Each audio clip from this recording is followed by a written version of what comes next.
Hi, this is Ashraf Khalil. I'm a reporter with the Associated Press in Washington, D.C. Now, last week, former President Trump was back in the District of Columbia in federal court facing multiple charges relating to alleged attempts to overturn the results of the 2020 presidential election. And it was also very sad driving through Washington, D.C. and seeing the filth and the decay. These are comments that were absolutely noticed by DC leadership.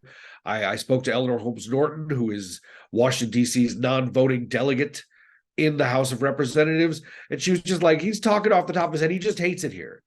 You know, he was never even here that long. One of the things that makes this most relevant is that Trump is also arguing that he is hated in D.C., and as a result, he can't get a fair trial here. His lawyers have talked about wanting to change the venue. That is a very relevant and very influential aspect of this case is, do they succeed in convincing a judge that Trump cannot possibly get a fair trial in front of Washington, D.C. residents? Now, this is not a new dynamic. This has been there since day one of the Trump presidency. Washington, D.C. is a heavily Democratic city, so has had a cool relationship with most Republican presidents. But with Trump, it was open hostility in both directions from pretty much day one. When the nationwide protests broke out over the death of George Floyd and police brutality and entrenched racial injustice, DC was one of the epicenters of that.